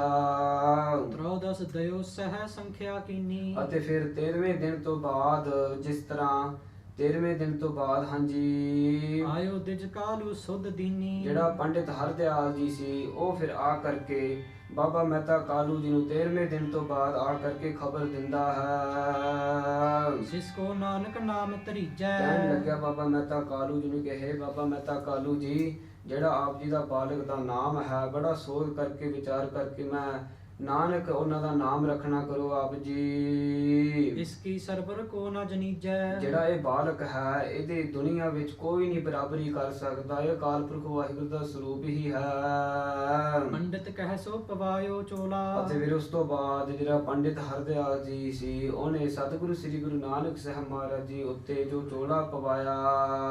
ਤਬ ਕਾਲੂ ਮੁਖ ਤੇ ਬਚ ਬੋਲਾ। ਤੇ ਫਿਰ ਉਸ ਤੋਂ ਬਾਅਦ ਬਾਬਾ ਮਹਿਤਾ ਕਾਲੂ ਜੀ ਆਪਦੇ ਮੁਖ ਤੋਂ ਪੰਡਿਤ ਹਰਦਿਆਲ ਜੀ ਨੂੰ ਬਚਨ ਕਰਦੇ ਹਨ ਰਲ ਮਿਲ ਨਾਮ ਸੋ ਤੁਰਕਨ ਹਿੰਦੂ। ਕਿ ਇਹ ਪੰਡਿਤ ਹਰਦਿਆਲ ਜੀ, ਜਿਹੜਾ ਨਾਮ ਹੈ, ਇਹ ਜੋ ਮੁਸਲਮਾਨ ਅਤੇ ਹਿੰਦੂ ਲੋਕਾਂ ਦਾ ਜਿਸ ਤਰ੍ਹਾਂ ਰਲਵਾ ਮਿਲਵਾ ਨਾਮ ਹੈ। ਹਾਂਜੀ। ਨਹਿ ਰਾਖਵ ਇਹ ਨਾਮ ਦਜਿੰਦੂ। ਵੀ ਪੰਡਿਤ ਹਰਦਿਆਲ ਜੀ, ਇਹ ਨਾਂ ਨਾ ਰੱਖੋ, ਇਹ ਦੋਵੇਂ ਮੁਸਲਮਾਨ ਅਤੇ ਹਿੰਦੂ ਦਾ ਰਲਵਾ ਮਿਲਵਾ ਨਾਮ ਹੈ, ਇਹ ਨਾ ਰੱਖਣਾ ਕਰੋ। ਅਵਰ ਨਾਮ ਕੋ ਸੋਧ ਧਰੀਜੈ। ਕਿ ਪੰਡਿਤ ਹਰਦਿਆਲ ਜੀ, ਤੁਸੀਂ ਫੇਰ ਜੋ ਸੋਧ ਕਰਕੇ ਵਿਚਾਰ ਕਰਕੇ ਕੋਈ ਹੋਰ ਨਾਮ ਸੋਚਣਾ ਕਰੋ। ਹਿਰਦੈ ਸ਼ੁਭਾ ਸ਼ੁਭ ਭੇਵ ਤੋ ਲਖੀਜੈ। ਚੰਗਾ ਮਾੜਾ ਵਿਚਾਰ ਕਰਕੇ, ਜੋ ਚੰਗਾ ਮਾੜਾ ਜਿਹੜਾ ਨਾਮ ਸੀ, ਉਹ ਵਿਚਾਰ ਕਰਕੇ ਫੇਰ ਸੋਚਣਾ ਕਰੋ ਆਪ ਜੀ। ਜੋ ਖੱਤਰੀ ਕੇ ਕੁਲ ਭਰ ਲਾਗੈ। ਜਿਸ ਤਰ੍ਹਾਂ ਸਾਡੇ ਖੱਤਰੀ ਕੁਲ ਵਿੱਚ, ਜਿਸ ਤਰ੍ਹਾਂ ਪਿਛਲੇ ਸਮਿਆਂ ਵਿੱਚ ਜਿਸ ਤਰ੍ਹਾਂ ਖੱਤਰੀ ਕੁਲਾਂ ਦੇ ਨਾਮ ਹੁੰਦੇ ਹਨ, ਉਹ ਵਿਚਾਰ ਕਰਕੇ ਧਰੋ ਨਾਮ ਅਸ ਵਿਪਰ ਸੁਭਾਗੈ। ਸੋਚ ਸਮਝ ਕੇ, ਸੋਧ ਕਰਕੇ, ਵਿਚਾਰ ਕਰਕੇ ਫੇਰ ਆਪ ਜੀ ਇਸ ਤਰ੍ਹਾਂ ਨਾਮ ਰੱਖਣਾ ਕਰੋ ਆਪ ਜੀ। ਦੋਹਰਾ ਪੂਰਬ ਰੱਖ ਹੈ ਨਾਮ ਜੇ। ਅਤੇ ਜਿਸ ਤਰ੍ਹਾਂ ਸਾਡੇ ਵੱਡੇ ਵਡੇਰੇ, ਉਹਨਾਂ ਦੇ ਜਿਸ ਤਰ੍ਹਾਂ ਨਾਮ ਹਨ, ਬਾਸ਼ ਹਿੰਦੂਨ ਜੋਏ। ਜਿਸ ਤਰ੍ਹਾਂ ਹਿੰਦੂਆਂ ਦਾ ਨਾਮ ਹੁੰਦਾ ਹੋ, ਚੰਗੇ ਤਰੀਕੇ ਨਾਲ ਸੋਧ ਕਰਕੇ ਦੱਸਣਾ ਕਰੋ। ਸੋ ਤੁਮ ਹਿਰਦੈ ਵਿਚਾਰ ਕੈ। ਆਪ ਜੀ ਫੇਰ ਆਪਦੇ ਹਿਰਦੇ ਵਿੱਚ ਵਿਚਾਰ ਕਰਕੇ ਕਹੋ ਨ ਤਰਕੈ ਕੋਏ। ਇਸ ਪ੍ਰਕਾਰ ਦਾ ਨਾਮ ਰੱਖਣਾ ਕਰੋ ਕਿ ਕੋਈ ਤਰਕ ਨਾ ਕਰੇ। ਚੌਪਈ ਸੁਨਿਓ ਸ਼੍ਰਵਣ ਦਿਜ ਬਚਨ ਉਚਾਰਾ। ਤੇ ਫਿਰ ਜਦੋਂ ਪੰਡਿਤ ਹਰਦਿਆਲ ਜੀ ਨੇ ਇਸ ਪ੍ਰਕਾਰ ਬਚਨ ਸੁਣਨਾ ਕੀਤੇ ਬਾਬਾ ਮਹਿਤਾ ਕਾਲੂ ਜੀ ਨੂੰ, ਕਹਿਣ ਲੱਗੇ, ਬਚਨ ਉਚਾਰਨਾ ਕੀਤਾ ਉਹਨਾਂ ਨੇ। ਯਹ ਤੁਮਰੋ ਸੁਤ ਵੱਡ ਅਵਤਾਰਾ। ਤੇ ਇਹ ਜਿਹੜਾ ਬਾਲਕ ਹੈ, ਜਿਹੜਾ ਸੁਪੁੱਤਰ ਹੈ, ਤੁਹਾਡੇ ਘਰ ਪੈਦਾ ਹੋਇਆ, ਪ੍ਰਕਾਸ਼ਮਾਨ ਹੋਏ ਹਨ, ਇਹ ਸਤਿਗੁਰੂ ਸ੍ਰੀ ਗੁਰੂ ਨਾਨਕ ਸਾਹਿਬ ਮਹਾਰਾਜ ਦੀ ਸਭ ਤੋਂ ਵੱਡੇ ਅਵਤਾਰ ਹਨ, ਅਕਾਲ ਪੁਰਖ ਵਾਹਿਗੁਰੂ ਦੇ ਸਰੂਪ ਹਨ। ਰਾਮ ਕ੍ਰਿਸ਼ਨ ਅਵਤਾਰ ਜੋ ਹਰ ਜਿਸ ਤਰ੍ਹਾਂ ਕਾ। ਇੱਕ ਰਾਮ, ਵਿਸ਼ਨੂੰ, ਕ੍ਰਿਸ਼ਨ, ਇਸ ਤਰ੍ਹਾਂ ਹਿੰਦੂ ਲੋਕ ਇਹਨਾਂ ਨੂੰ ਪੂਜਦੇ ਹਨ। ਹਾਂਜੀ, ਪੂਜਤ ਹਿੰਦ ਨ ਮੰਨ ਹੈ ਤੁਰਕਾ। ਹਿੰਦੂ ਲੋਕ ਇਹਨਾਂ ਨੂੰ ਪੂਜਦੇ ਹਨ, ਪਰ ਜਿਹੜੇ ਮੁਸਲਮਾਨ ਹਨ ਇਹ ਇਹਨਾਂ ਨੂੰ ਨਹੀਂ ਮੰਨਦੇ, ਇਹਨਾਂ ਨੂੰ ਨਹੀਂ ਪੂਜਦੇ ਰਾਮ ਕ੍ਰਿਸ਼ਨ ਆਦਿਕ ਨੂੰ। ਇਹ ਸਿਸ ਕੋ ਮੰਨ ਹੈਗੇ ਦੋ। ਪਰ ਜਿਹੜਾ ਆਪ ਜੀ ਦਾ ਸੁਪੁੱਤਰ ਹੈ, ਇਹ ਦੋਵੇਂ ਹਿੰਦੂ ਅਤੇ ਮੁਸਲਮਾਨ ਲੋਕ ਦੋਵੇਂ ਇਹਨਾਂ ਨੂੰ ਮੰਨਣਗੇ। ਹਿੰਦ ਤੁਰਕ ਸਿੱਖ ਹੋਏ ਸਭ ਕੋ। ਜਿਹੜੇ ਹਿੰਦੂ ਵੀ ਲੋਕ ਹਨ, ਮੁਸਲਮਾਨ ਲੋਕ ਹਨ, ਦੋਵੇਂ ਸਤਿਗੁਰੂ ਸ੍ਰੀ ਗੁਰੂ ਨਾਨਕ ਦੇਵ ਸਾਹਿਬ ਜੀ ਮਹਾਰਾਜ ਜੀ ਦੇ ਸਿੱਖ ਮੁਰੀਦ ਬਣਨਗੇ। ਇਸਕੇ ਚਰਨ ਪੋਤ ਕੀ ਤੇ ਨਿਆਈ। ਜਿਹੜਾ ਇਹਨਾਂ ਦਾ ਚਰਨ, ਜਿਹੜੇ ਇਹਨਾਂ ਦੇ ਚਰਨ ਹਨ, ਇਹ ਜੋ ਜਹਾਜ਼ ਦੀ ਨਿਆਈ ਹੈ, ਜੋ ਸਮੁੰਦਰ ਪਾਣੀ ਤੋਂ ਤਾਰਨ ਵਾਲਾ ਜਹਾਜ਼ ਦੀ ਨਿਆਈ ਹੈ, ਤਾਰਨ ਉਦਾਹਰਨ ਕਰਨ ਵਾਸਤੇ। ਪਾਰ ਪਰ ਹੈ ਪਰਮਾਰਥ ਪਾਈ। ਸੋ ਅਕਾਲ ਪੁਰਖ ਵਾਹਿਗੁਰੂ ਜੋ ਪਰਮੇਸ਼ਰ ਸਰੂਪ ਅਕਾਲ ਪੁਰਖ ਵਾਹਿਗੁਰੂ ਹਨ ਸ੍ਰੀ ਗੁਰੂ ਨਾਨਕ ਸਾਹਿਬ ਮਹਾਰਾਜ। ਸੰਗਤ ਕਰਹਿ ਤਰਹਿ ਭਵ ਸਾਗਰ। ਜੋ ਇਹਨਾਂ ਦੇ ਸੰਗਤ ਵਿੱਚ ਆ ਕਰਕੇ ਜੋ ਬ੍ਰਹਮ ਗਿਆਨ ਪ੍ਰਾਪਤ ਕਰ ਲੈਣਗੇ, ਉਹ ਉਹਨਾਂ ਦੀ ਉਦਾਹਰਨ ਹੋ ਜਾਵੇ। ਸਕਲ ਜਗਤ ਮਹਿ ਹੋਏ ਉਜਾਗਰ। ਅਤੇ ਸਾਰੇ ਜਗਤ ਵਿੱਚ ਜੋ ਉਜਾਗਰ ਹੋਣਗੇ ਸਤਿਗੁਰੂ ਸ੍ਰੀ ਗੁਰੂ ਨਾਨਕ ਸਾਹਿਬ ਮਹਾਰਾਜ ਜੀ। ਬਹੁਤ ਨਰਨ ਕੋ ਕਰਹਿ ਉਧਾਰਾ। ਅਤੇ ਬਹੁਤ ਸਾਰੇ ਲੋਕਾਂ ਦਾ, ਮਨੁੱਖਾਂ ਦਾ ਉਦਾਹਰਨ ਕਰਨਗੇ ਸਤਿਗੁਰੂ ਜੀ। ਨਾਮ ਭਗਤ ਦੇ ਦਾਨ ਉਦਾਰਾ। ਜੋ ਭਾਵ ਭਗਤੀ ਦਾ ਦਾਨ ਕਰਕੇ, ਦੇਣ ਕਰਕੇ, ਲੋਕਾਂ ਨੂੰ ਦੇ ਕਰਕੇ, ਭਾਵ ਭਗਤੀ ਦਾ ਉਪਦੇਸ਼ ਫੈਲਾ ਕਰਕੇ ਜੋ ਲੋਕਾਂ ਦਾ ਪਾਰ ਉਤਾਰਾ ਕਰਨਗੇ ਸਤਿਗੁਰੂ ਸ੍ਰੀ ਗੁਰੂ ਨਾਨਕ ਸਾਹਿਬ ਮਹਾਰਾਜ ਜੀ ਅਕਾਲ ਪੁਰਖ ਵਾਹਿਗੁਰੂ ਸਰੂਪ। ਦੋਹਰਾ ਵੰਤਰਨ ਭੂਮ ਆਕਾਸ ਮਹਿ। ਸੋ ਜਿਸ ਤਰ੍ਹਾਂ ਜੰਗਲ, ਧਰਤੀ ਅਤੇ ਆਕਾਸ਼, ਜਿਸ ਤਰ੍ਹਾਂ ਸਤਿਗੁਰੂ ਸ੍ਰੀ ਗੁਰੂ ਨਾਨਕ ਸਾਹਿਬ ਮਹਾਰਾਜ ਜੀ ਚੱਲਣਗੇ, ਉਹ ਇਸੇ ਹੀ ਤਰ੍ਹਾਂ ਰਾਹ ਦੇਣਗੇ, ਰਸਤਾ ਦੇਣਗੇ, ਜਿੱਥੇ ਜਿੱਥੇ ਵੀ ਜਾਣਗੇ ਉਹ ਐਸੇ ਮਾਲਕ ਹਨ। ਹੋਏ ਅਦਕ ਪ੍ਰਤਾਪ। ਅਤੇ ਸਾਰੀ ਦੁਨੀਆ ਵਿੱਚ, ਜੋ ਜੰਗਲਾਂ ਵਿੱਚ, ਸਾਰੀ ਦੁਨੀਆ ਵਿੱਚ ਬਹੁਤਾ ਤੇਜ ਪ੍ਰਤਾਪ ਹੋਏਗਾ ਸਤਿਗੁਰੂ ਸ੍ਰੀ ਗੁਰੂ ਨਾਨਕ ਸਾਹਿਬ ਮਹਾਰਾਜ ਜੀ ਦਾ। ਪਰਮ ਪੁਰਾਤਨ ਪੁਰਖ ਪਰ। ਜੋ ਪਰਮ ਪੁਰਖ, ਪੁਰਾਤਨ, ਸਨਾਤਨ ਅਕਾਲ ਪੁਰਖ ਵਾਹਿਗੁਰੂ ਪਰਮੇਸ਼ਰ ਰੂਪ ਹਨ ਜੀ। ਮਾਨਵ ਕਰਹਿ ਜਾਪ। ਬਹੁਤ ਸਾਰੇ ਮਨੁੱਖਾਂ ਨੇ ਜੋ ਸਤਿਗੁਰੂ ਸ੍ਰੀ ਗੁਰੂ ਨਾਨਕ ਦੇਵ ਸਾਹਿਬ ਜੀ ਮਹਾਰਾਜ ਜੀ ਦੇ ਨਾਮ ਨੂੰ ਜਪਣਾ ਹੈ। ਚਉਪਈ ਗੋਗਿਰ ਸਾਗਰ ਮਾਰਗ ਦੇਈ। ਅਤੇ ਇਸੇ ਹੀ ਤਰ੍ਹਾਂ ਜੋ ਗੋਗਿਰ ਸਾਗਰ ਮਾਰਗ ਦੇ, ਇਸੇ ਤਰ੍ਹਾਂ ਜਿਸ ਤਰ੍ਹਾਂ ਪਿਛਲੇ ਪੰਕਤੀਆਂ ਵਿੱਚ ਕਿਹਾ ਗਿਆ ਹੈ, ਜਿਹੜੇ ਜੋ ਪ੍ਰਿਥਵੀ, ਜੋ ਪਹਾੜਾਂ ਹਨ, ਉਹ ਵੀ ਜਿੱਥੇ ਜਿੱਥੇ ਸਤਿਗੁਰੂ ਸ੍ਰੀ ਗੁਰੂ ਨਾਨਕ ਸਾਹਿਬ ਮਹਾਰਾਜ ਜੀ ਚੱਲਣਗੇ ਉੱਥੇ ਫਿਰ ਰਸਤਾ ਬਣਾਉਣਗੇ। ਨਿਸਬਾਸੁਰ ਆਇਸ ਮਹਿ ਸੇਈ। ਅਤੇ ਜੋ ਆਕਾਸ਼, ਜੋ ਪੰਜ ਤੱਤ ਹਨ, ਦਿਨ ਰਾਤ ਪੰਜ ਤੱਤ, ਜੋ ਅਗਨੀ, ਪਵਨ, ਪਾਣੀ, ਧਰਤੀ ਅਤੇ ਆਕਾਸ਼, ਇਹ ਪੰਜ ਜਿਹੜੇ ਤੱਤ ਹਨ, ਤੇ ਦਿਨ ਰਾਤ ਇਹ ਸਤਿਗੁਰੂ ਸ੍ਰੀ ਗੁਰੂ ਨਾਨਕ ਦੇਵ ਸਾਹਿਬ ਜੀ ਮਹਾਰਾਜ ਜੀ ਦੀ ਆਗਿਆ ਵਿੱਚ ਹੀ ਚੱਲਣਗੇ। ਕਰ ਵਿਚਾਰ ਔਰ ਨਾਨਕ ਨਾਮਾ। ਪੰਡਿਤ ਹਰਦਿਆਲ ਜੀ ਕਹਿੰਦੇ ਹਨ ਕਿ ਮੈਂ ਪੂਰੀ ਵਿਚਾਰ ਆਪਦੇ ਹਿਰਦੇ ਵਿੱਚ ਕੀਤੀ ਹੈ, ਪੂਰਾ ਵਿਚਾਰ ਕੀਤਾ ਹੈ, ਤੇ ਇਹ ਸਤਿਗੁਰੂ ਸ੍ਰੀ ਗੁਰੂ ਨਾਨਕ ਸਾਹਿਬ ਮਹਾਰਾਜ ਜੀ ਦਾ ਨਾਮ, ਨਾਨਕ ਜਿਹੜਾ ਨਾਮ ਹੈ, ਇਹ ਮੈਂ ਚੁਣਿਆ ਹੈ। ਯਾ ਤੇ ਮੈਂ ਰੱਖਿਓ ਅਬਿਰਾਮਾ। ਅਤੇ ਬਹੁਤ ਹੀ ਸ੍ਰੇਸ਼ਟ ਅੱਖਰਾਂ ਦਾ ਨਾਮ ਮੈਂ ਰੱਖਣਾ ਕੀਤਾ ਹੈ। ਹਿੰਦੂ ਤੁਰਕ ਜਪਹਿੰਗੇ ਦੋ। ਦੋਵੇਂ ਜਿਹੜੇ ਹਿੰਦੂ ਲੋਕ ਹਨ, ਮੁਸਲਮਾਨ ਲੋਕ ਹਨ, ਇਹ ਸਤਿਗੁਰੂ ਸ੍ਰੀ ਗੁਰੂ ਨਾਨਕ ਦੇਵ ਸਾਹਿਬ ਜੀ ਮਹਾਰਾਜ ਜੀ ਦੇ ਨਾਮ ਜਪਣਗੇ। ਸਮਿਲ ਨਾਮ ਇਹ ਜਾਣੋ ਦਸੋ। ਅਤੇ ਸਾਰੇ ਸੰਸਾਰ ਵਿੱਚ ਸਤਿਗੁਰੂ ਸ੍ਰੀ ਗੁਰੂ ਨਾਨਕ ਸਾਹਿਬ ਮਹਾਰਾਜ ਜੀ ਦਾ ਨਾਮ ਫੈਲੇਗਾ। ਭਵਪਤਰੀ ਮਹਿ ਇਹ ਸ਼ੁਭ ਬਾਤਾ। ਤੇ ਜਿਹੜੀ ਪਾਵਨ ਪਵਿੱਤਰ ਜਨਮ ਪੱਤਰੀ ਹੈ ਮੈਂ ਲਿਖਣਾ ਕੀਤੀ ਹੈ, ਉਹ ਬੜੇ ਚੰਗੇ ਤਰੀਕੇ ਨਾਲ ਮੈਂ ਲਿਖਣਾ ਕੀਤੀ ਹੈ। ਜੋ ਹੇਰੀ ਸੋ ਭਾਖੀ ਖਿਆਤਾ। ਜਿਸ ਤਰ੍ਹਾਂ ਮੈਂ ਵੇਖਣਾ ਕੀਤਾ, ਸੁਣਨਾ ਕੀਤਾ, ਕਿਹਾ ਹੈ, ਉਹ ਸਾਰੇ ਚੰਗੇ ਤਰੀਕੇ ਨਾਲ ਮੈਂ ਆਪ ਜੀ ਦੀ ਪਾਵਨ, ਸਤਿਗੁਰਾਂ ਦੀ ਪਾਵਨ ਪਵਿੱਤਰ ਜਨਮ ਪੱਤਰੀ ਲਿਖਣਾ ਕੀਤੀ ਹੈ। ਕਾਲੂ ਕੂਰ ਨ ਲਖੀਏ ਕੋ। ਕਿ ਹੇ ਮਹਿਤਾ ਕਾਲੂ ਜੀ, ਤੁਸੀਂ ਇਸ ਤਰ੍ਹਾਂ ਨਾ ਜਾਣਨਾ ਕਰਿਓ ਕਿ ਇਹ ਝੂਠ ਹੈ। ਕਹੀ ਸਾਚ ਨਿਸ਼ਚੈ ਹੋਏ ਸੋ। ਆਪ ਜੀ ਨਿਸ਼ਚਾ ਕਰ ਲੋ ਕਿ ਇਹ ਜਿਹੜਾ ਮੈਂ ਲਿਖਿਆ ਹੈ ਪਾਵਨ ਪਵਿੱਤਰ ਜਨਮ ਪੱਤਰੀ ਵਿੱਚ, ਇਹ ਪੂਰਾ ਸੱਚ ਹੀ ਹੈ। ਨਾਨਕ ਨਾਮ ਅਰਥ ਤਿਹ ਸੁਣੀਏ। ਤੇ ਆਪ ਜੀ ਹੁਣ ਜਿਹੜਾ ਸਤਿਗੁਰੂ ਸ੍ਰੀ ਗੁਰੂ ਨਾਨਕ ਦੇਵ ਸਾਹਿਬ ਜੀ ਮਹਾਰਾਜ ਜੀ ਦਾ ਪਾਵਨ ਪਵਿੱਤਰ ਨਾਮ ਹੈ ਨਾਨਕ, ਉਹਦੇ ਅਰਥ ਆਪ ਜੀ ਸੁਣਨਾ ਕਰੋ। ਪਰਮ ਬਰਨ ਬਰ ਉਰ ਮਹਿ ਗੁਣੀਏ। ਇਹ ਬਹੁਤ ਹੀ ਸ੍ਰੇਸ਼ਟ ਅੱਖਰਾਂ ਦਾ ਨਾਮ ਹੈ, ਬਹੁਤ ਮਹਾਨ ਨਾਮ ਹੈ ਨਾਨਕ। ਹੁਣ ਸਾਧ ਸੰਗਤ ਜੀ, ਸਤਿਗੁਰੂ ਸ੍ਰੀ ਗੁਰੂ ਨਾਨਕ ਦੇਵ ਸਾਹਿਬ ਜੀ ਮਹਾਰਾਜ ਨਾਨਕ ਦਾ ਨਾਮ ਦੇ ਅਰਥ ਹੋਣਗੇ। ਕਬਿਤ ਪ੍ਰਾਕ ਜੋ ਨਕਾਰ ਨਾ ਪਮਾਨ ਅਬਿਦਾਨ ਜਾਨ। ਤੋਂ ਪਹਿਲਾਂ ਜੋ ਨੰਨਾ ਜਿਹੜਾ ਪਹਿਲਾ ਆਉਂਦਾ ਹੈ ਉਹਦਾ ਅਰਥ ਭਾਵ ਹੁੰਦਾ ਹੈ ਪੁਰਖ, ਪੁਰਸ਼ ਵਾਚਕ ਹੈ। ਤਾਹੂ ਤੇ ਆਕਾਰ ਲੈ ਅਨਕ ਪੁਨ ਤੀਨ ਤੇ ਹੈ। ਜਿਹੜਾ ਬਾਅਦ ਵਿੱਚ ਫਿਰ ਕੰਨਾ ਆਉਂਦਾ ਹੈ ਉਹਦੇ ਵਿੱਚੋਂ ਇੱਕ ਐੜਾ ਕੱਢ ਕੇ ਦੂਸਰੇ ਨਕਾਰ ਤੇ ਨਕਾਰ ਕੈ ਆਕਾਰ ਸੋ ਕਰ। ਜਿਹੜਾ ਦੂਸਰਾ ਨੰਨਾ ਹੈ ਉਹਦੇ ਫਿਰ ਤਿੰਨ ਜੋ ਪਿਛਲੇ ਨੰਨਾ ਨੂੰ ਮੂਰੇ ਕਰਕੇ ਜਿਹੜੇ ਪਿੱਛੇ ਅੱਖਰ ਤਿੰਨ ਅੱਖਰ ਰਹਿ ਗਏ ਹਨ ਉਹ ਅਨਕ ਰਹਿ ਗਏ ਹਨ। ਤੇ ਦੂਸਰੇ ਨੰਨੇ ਵਿੱਚੋਂ ਇੱਕ ਐੜਾ ਕੱਢੀਏ। ਭਇਓ ਅਨ ਅਕ ਚਾਰ ਬਰਨ ਸੁਕੀਨ ਹੈ। ਤਾਂ ਫਿਰ ਉਹ ਤਿੰਨ ਅੱਖਰਾਂ ਤੋਂ ਨਾ ਮੂਰੇ ਅਨ ਅਤੇ ਅਕ, ਇਹ ਫਿਰ ਇੱਕ ਐੜਾ ਦੂਸਰੇ ਨੰਨੇ ਤੋਂ ਕੱਢ ਕੇ ਨਾ ਅਨ ਅਕ ਨਿਕਲਦਾ ਹੈ। ਅਕ ਨਾਮ ਦੁਖ ਕੋ ਬਿਦਤ ਹੈ ਜਗਤ ਤੇ ਮਤ। ਜਿਹੜਾ ਅਕ ਦਾ ਭਾਵ ਹੈ ਉਹ ਦੁੱਖ ਦਾ ਭਾਵ ਹੈ। ਨਾਨਕ ਦੁਖੀਆ ਸਮ ਸੰਸਾਰ, ਅਕ ਦਾ ਭਾਵ ਦੁੱਖ ਹੈ। ਜਾ ਨਰ ਕੋ ਨਹੀਂ ਦੁਖ ਸਦਾ ਸੁਖ ਲੀਨ ਤੇ ਹੈ। ਜਿਹੜਾ ਫਿਰ ਨਾਨਕ ਦਾ ਭਾਵ ਹੈ ਅਕ ਨਾਮ ਦੁੱਖ ਦਾ, ਅਨ ਨਾਮ ਹੈ ਰਹਿਤ ਦਾ, ਸੋ ਨਾਹ ਨਾਮ ਹੈ ਪੁਰਖ ਦਾ। ਸੋ ਜਿਹੜਾ ਪੁਰਖ ਦੁੱਖ ਤੋਂ ਰਹਿਤ ਹੈ ਉਹ ਪ੍ਰਮਾਤਮਾ ਦਾ ਅਰਥ ਹੈ। ਅਕਾਲ ਪੁਰਖ ਵਾਹਿਗੁਰੂ ਦਾ ਅਰਥ ਹੈ। ਨਾਨਕ ਦਾ ਭਾਵ ਇਹ ਹੈ ਜੋ ਦੁੱਖ ਤੋਂ ਰਹਿਤ, ਜਿਹੜਾ ਪੁਰਖ ਦੁੱਖ ਤੋਂ ਰਹਿਤ ਹੈ ਨਾਨਕ ਨਾਮ। ਹਾਂਜੀ, ਐਸੋ ਇਹ ਨਾਨਕ ਕੇ ਨਾਮ ਕੋ ਅਰਥ ਚੀਨ। ਤੇ ਪੰਡਿਤ ਹਰਦਿਆਲ ਜੀ ਕਹਿਣ ਲੱਗੇ ਬਾਬਾ ਮਹਿਤਾ ਕਾਲੂ ਜੀ ਨੂੰ, ਇਹ ਅਰਥ ਬਹੁਤ ਸ੍ਰੇਸ਼ਟ ਅਰਥ ਹੈ ਸਤਿਗੁਰੂ ਸ੍ਰੀ ਗੁਰੂ ਨਾਨਕ ਦੇਵ ਸਾਹਿਬ ਜੀ ਮਹਾਰਾਜ ਜੀ ਦਾ ਨਾਮ ਦਾ। ਸਤ ਚਿਦਾਨੰਦ ਨਿਤ ਭਗਤ ਅਧੀਨ ਹੈ। ਅਤੇ ਜਿਹੜਾ ਇਹ ਬਾਲਕ ਹੈ ਬਾਬਾ ਮਹਿਤਾ ਕਾਲੂ ਜੀ, ਇਹ ਸਤ ਚਿਤ ਆਨੰਦ ਸਰੂਪ ਅਕਾਲ ਪੁਰਖ ਵਾਹਿਗੁਰੂ ਹਨ ਅਤੇ ਭਗਤੀ ਦੇ ਅਧੀਨ ਹਨ। ਦੋਹਰਾ ਪਰਮ ਹਰਖ ਕਾਲੂ ਕਰਤ। ਤੇ ਫਿਰ ਜਦੋਂ ਬਾਬਾ ਮਹਿਤਾ ਕਾਲੂ ਜੀ ਨੇ ਇਸ ਪ੍ਰਕਾਰ ਦੇ ਅਰਥ ਸੁਣਨਾ ਕੀਤੇ ਪੰਡਿਤ ਹਰਦਿਆਲ ਜੀ ਤੋਂ, ਬਹੁਤ ਹੀ ਪ੍ਰਸੰਨ ਹੋਏ, ਬਹੁਤ ਹੀ ਖੁਸ਼ ਹੋਏ ਸੁਣ ਕਰਕੇ। ਸੁਣ ਦਿਜਬਰ ਕੇ ਬੈਨ। ਅਤੇ ਫਿਰ ਇਸ ਤਰ੍ਹਾਂ ਸੁਣ ਕਰਕੇ ਜੋ ਆਪਦੇ ਘਰ ਨੂੰ ਵਾਪਸ ਚਾਲੇ ਪਾ ਦਿੱਤੇ। ਸਾਦਰ ਦੀਨ ਉਪਾਇਨੰ। ਵਾਹਿਗੁਰੂ ਸੋ ਬਹੁਤ ਸੁਣ ਕਰਕੇ ਬਹੁਤ ਹੀ ਖੁਸ਼ ਹੋਏ ਬਾਬਾ ਮਹਿਤਾ ਕਾਲੂ ਜੀ। ਹਾਂਜੀ, ਸਾਦਰ ਦੀਨ ਉਪਾਏ ਨੰਗ, ਤੇ ਇੰਨੀ ਖੁਸ਼ੀ ਵਿੱਚ ਪ੍ਰੇਮ ਨਾਲ ਜੋ ਪੰਡਿਤ ਹਰਦਿਆਲ ਜੀ ਨੂੰ ਭੇਟਾ ਦੇਣਾ ਕੀਤੀ। ਗਇਓ ਬੌਰ ਨਿਜ ਐਨ। ਅਤੇ ਬਹੁਤ ਹੀ ਖੁਸ਼ ਹੋਏ। ਫਿਰ ਉਸ ਤੋਂ ਬਾਅਦ ਪੰਡਿਤ ਹਰਦਿਆਲ ਜੀ ਆਪਦੇ ਘਰ ਨੂੰ ਚਾਲੇ ਪਾ ਦਿੱਤੇ। ਚੌਪਈ ਜਾਵਤ ਦਿਜਬਰ ਹਿਰਦੈ ਵਿਚਾਰੀ। ਫਿਰ ਜਾਂਦੇ ਜਾਂਦੇ ਆਪਦੇ ਘਰ ਨੂੰ ਜਾਂਦੇ ਜਾਂਦੇ ਸੋ ਆਪਦੇ ਹਿਰਦੇ ਵਿੱਚ ਇਸ ਤਰ੍ਹਾਂ ਵਿਚਾਰ ਕਰਦੇ ਹਨ। ਗਟੀ ਗਿਨਤ ਹੋਵਤ ਅਤ ਆਰਤ।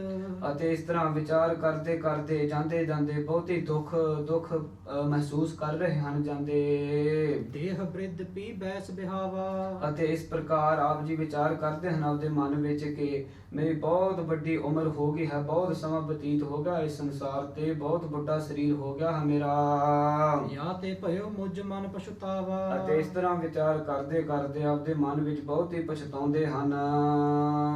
ਨਹਿ ਦੇਖ ਮੈਂ ਇਹ ਪ੍ਰਤਾਪੂ। ਤੇ ਇਸ ਪ੍ਰਕਾਰ ਆਪਦੇ ਮਨ ਵਿੱਚ ਵਰਤਾਉਂਦੇ ਹਨ ਕਿ ਸਤਿਗੁਰੂ ਸ੍ਰੀ ਗੁਰੂ ਨਾਨਕ ਸਾਹਿਬ ਮਹਾਰਾਜ ਦਾ ਬਹੁਤਾ ਤੇਜ ਪ੍ਰਤਾਪ ਵੇਖ ਕਰਕੇ ਪੂਰਬ ਸੂਰਤ ਪੰਡਤ ਆਪੂ। ਇਸ ਤਰ੍ਹਾਂ ਵਿਚਾਰ ਕਰਦੇ ਹਨ ਕਿ ਬੇਨਤੀ ਹੈ, ਮੈਂ ਚਾਹੁੰਦਾ ਹਾਂ ਕਿ ਵੱਡੇ ਸਤਿਗੁਰੂ ਸ੍ਰੀ ਗੁਰੂ ਨਾਨਕ ਸਾਹਿਬ ਮਹਾਰਾਜ ਨੂੰ ਵੱਡਾ ਵੇਖਣਾ ਚਾਹੁੰਦਾ ਹਾਂ ਮੈਂ ਵੱਡੀ ਉਮਰ ਵਿੱਚ।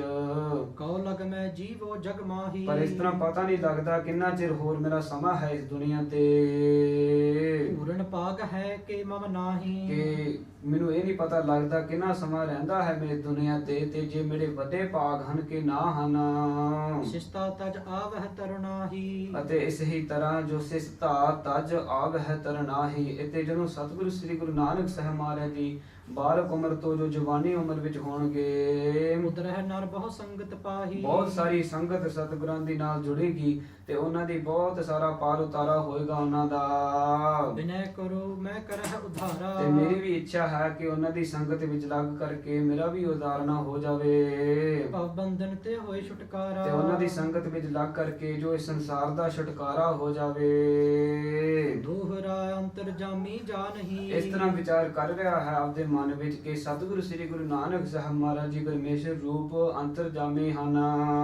ਮਮ ਉਰ ਕੀ ਜੇ ਬਾਲ। ਤੇ ਉਹਨਾਂ ਨੇ ਜਾਣਨਾ, ਮੇਰੇ ਹਿਰਦੇ ਵਿੱਚ ਜਿਹੜੀ ਵਿਚਾਰ ਹੈ ਉਹ ਆਪ ਜੀ ਸਾਰੇ ਜਾਣੀ ਜਾਣ ਹਨ।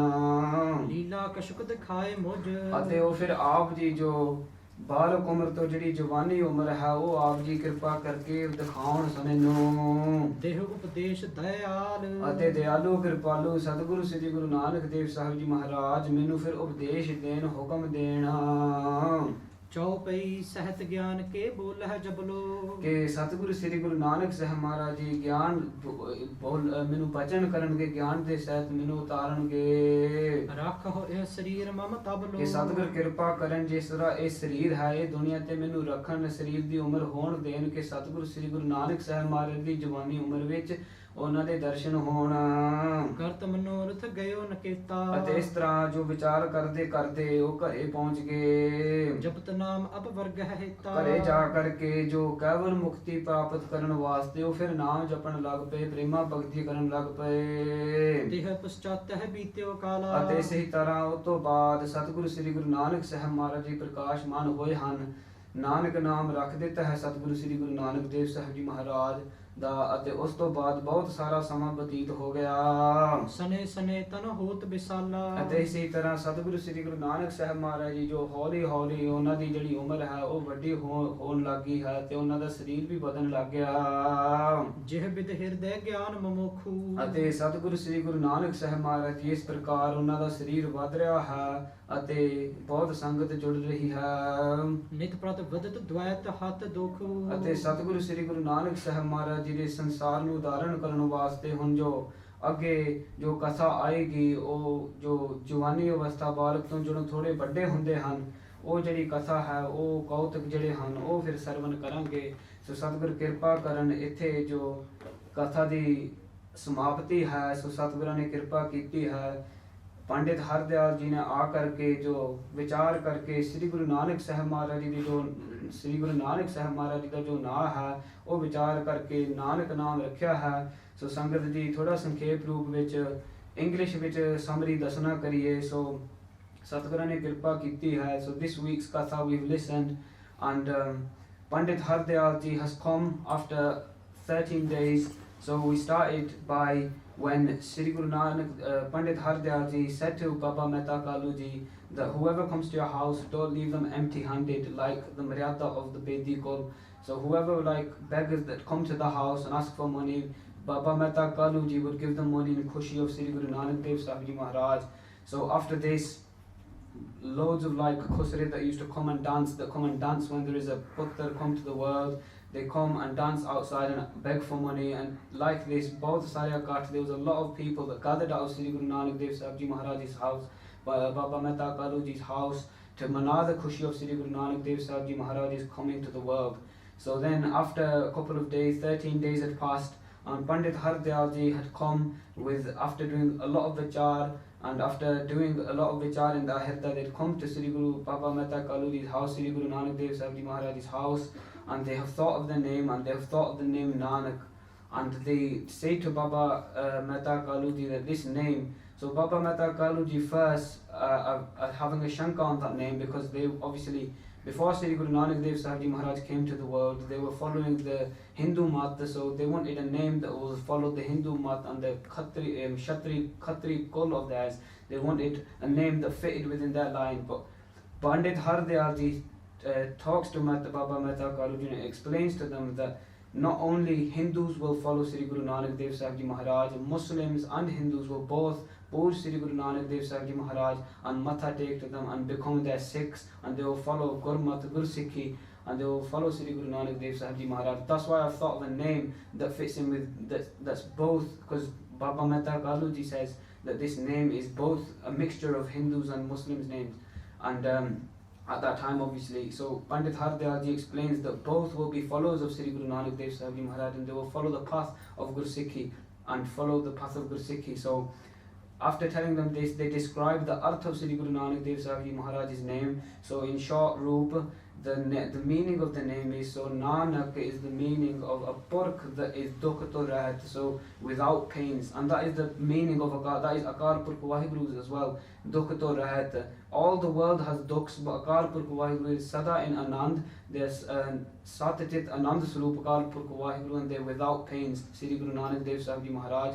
So their name was given Nanak, and Pandit Hardayal ji explains that this is after a lot of vichar, this is a very great name of Sri Guru Nanak Dev Sahib Ji Maharaj is. So Baba Mehta Kalu Ji listens to this arth and feels happy that this name is given. So they follow this, and then after this, Pandit Hardayal Ji sets off back to their home, and they do vichar in their mind, and they feel very regretful and very scared that their Umar is getting old, and they want to do darshan of Sri Guru Nanak Dev Sahib Ji Maharaj when they become a little bit older. And Pandit Hardayal Ji is doing vichar, and they're regretting. So obviously they've done darshan of Sri Guru Nanak Sahib Maharaj, and they've seen that this is a Akal Purkh Waheguru Saroop. So when they're walking home, they're feeling regretful and dukhi.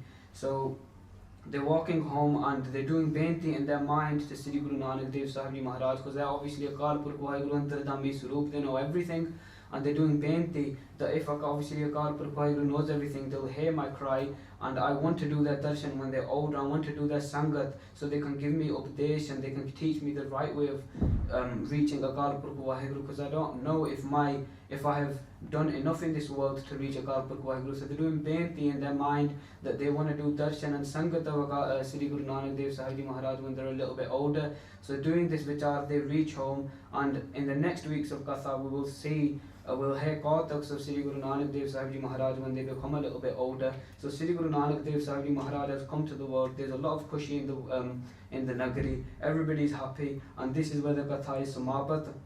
So Sadgur Kirpa Karan Katha kardiਆਂ ਹੁੰਦਿਆਂ ਹੋਈਆਂ ਅਨੇਕਾਂ ਪ੍ਰਕਾਰ ਦੀਆਂ ਗਲਤੀਆਂ ਹੋ ਗਈਆਂ ਹਨ।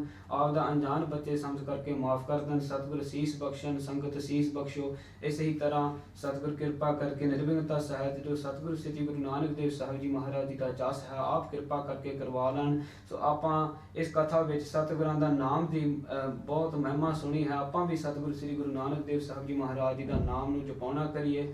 ਆਪ ਜੀ ਸਾਰੀ ਸੰਗਤ ਆਖੋ ਤਨ ਹੈ ਤਨ ਹੈ ਤਨ ਹੈ ਸ੍ਰੀ ਗੁਰੂ ਨਾਨਕ ਦੇਵ ਜੀ ਤਨ ਹੈ ਤਨ ਹੈ ਤਨ ਹੈ ਤਨ ਹੈ ਸ੍ਰੀ ਗੁਰੂ ਨਾਨਕ ਦੇਵ ਜੀ ਤਨ ਹੈ ਤਨ ਹੈ ਤਨ ਹੈ ਤਨ ਹੈ ਸ੍ਰੀ ਗੁਰੂ ਨਾਨਕ ਦੇਵ ਜੀ ਤਨ ਹੈ ਤਨ ਹੈ ਤਨ ਹੈ ਤਨ ਹੈ ਸ੍ਰੀ ਗੁਰੂ ਨਾਨਕ ਦੇਵ ਜੀ ਤਨ ਹੈ ਤਨ ਹੈ ਤਨ ਹੈ ਤਨ ਹੈ ਸ੍ਰੀ ਗੁਰੂ ਨਾਨਕ ਦੇਵ ਜੀ ਤਨ ਹੈ ਤਨ ਹੈ ਤਨ ਹੈ ਤਨ ਹੈ ਸ੍ਰੀ ਗੁਰੂ ਨਾਨਕ ਦੇਵ ਜੀ ਤਨ ਹੈ ਤਨ ਹੈ ਤਨ ਹੈ ਤਨ ਹੈ ਸ੍ਰੀ ਗੁਰੂ ਨਾਨਕ ਦੇਵ ਜੀ ਤਨ ਹੈ ਤਨ ਹੈ ਤਨ ਹੈ ਤਨ ਹੈ ਸ੍ਰੀ ਗੁਰੂ ਨਾਨਕ ਦੇਵ ਜੀ ਤਨ ਹੈ ਤਨ ਹੈ ਤਨ ਹੈ ਤਨ ਹੈ ਸ੍ਰੀ ਗੁਰੂ ਨਾਨਕ ਦੇਵ ਜੀ ਤਨ ਹੈ ਤਨ ਹੈ ਤਨ ਹੈ ਤਨ ਹੈ ਸ੍ਰੀ ਗੁਰੂ ਨਾਨਕ ਦੇਵ ਜੀ ਤਨ ਹੈ ਸਤਿਗੁਰੂ ਜੀ ਕਿਰਪਾ ਕਰਨੇ ਹੀ ਸੇ ਤਰ੍ਹਾਂ ਨਿਰਵਿਘਨਤਾ ਸਹਿਤ ਸਤਿਗੁਰਾਂ ਦੀ ਕਥਾ ਕਰਵਾ ਲੈ ਨਿਰਵਿਘਨਤਾ ਸਹਿਤ।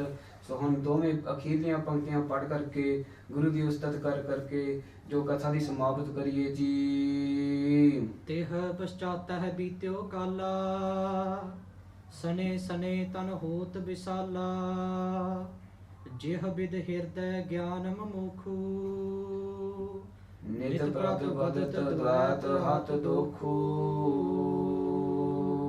ਵਾਹਿਗੁਰੂ ਜੀ ਕਾ ਖਾਲਸਾ ਵਾਹਿਗੁਰੂ